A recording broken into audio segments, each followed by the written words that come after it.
Let me start with something that might sound strange.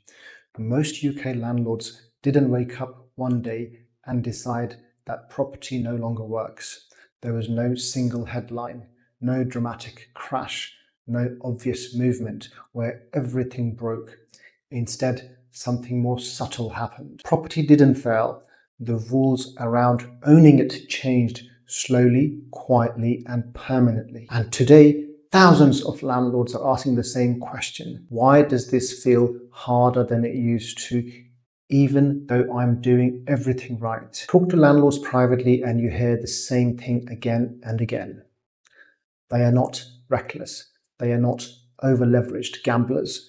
Many have good tenants, subtle rent, and long-term plans. And yet, the numbers feel wrong. Rent comes in, costs go out. But what's left doesn't reflect the effort, the risk, or the capital tied up. This isn't about lifestyle landlords or social media property hype. This is about ordinary owners realizing that ownership itself has become heavier. For decades, the logic of UK property was simple. You earned rental income, you deducted your cost, you paid tax on what was left. In other words, you were taxed on profit, not turnover. That structure made leverage make sense. It rewarded patience and it aligned effort with outcome. But that logic no longer applies in the same way. One of the biggest shifts most landlords still struggle to articulate is this. Mortgage interest is no longer treated as a normal cost for many landlords.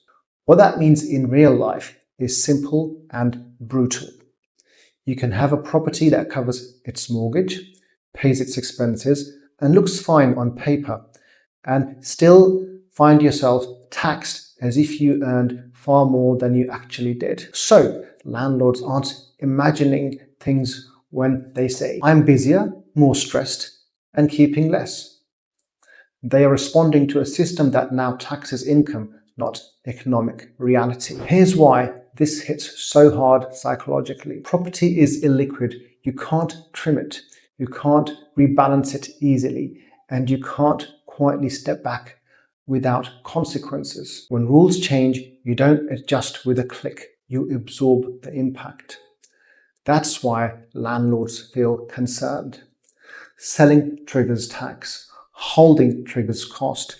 Doing nothing feels irresponsible. And into that pressure comes a new layer. From the second half of this decade, ownership of high-value homes is set to become more expensive, regardless of income. Not because the property is misused, not because rent is excessive, but simply because it exists above a certain value. The system is shifting from taxing activity to taxing ownership. And that forces landlords to confront a difficult truth. Even if I do nothing wrong, the holding cost itself is rising. This is where many landlords turn to the same idea. What if I owned property through a company instead? On the surface, it feels logical. Different tax rates, costs treated differently, more control over retained profits. And for some people, it can make sense. But this is where caution matters. Incorporation isn't a fix. It's a structural shift.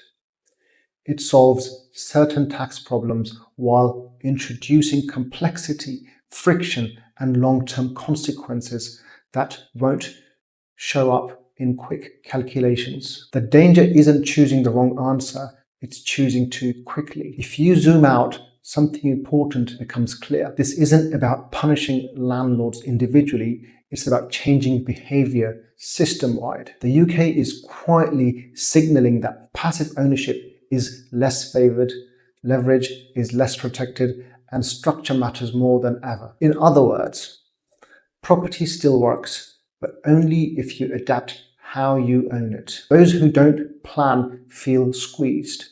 Those who do plan feel calmer. So if you're a landlord and things feel tighter than they used to, you are not failing.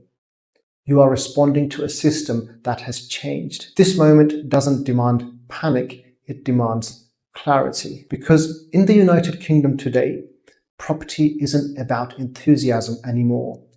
It's about structure, timing, and intention. And the landlords who recognize that early are the ones who stayed standing.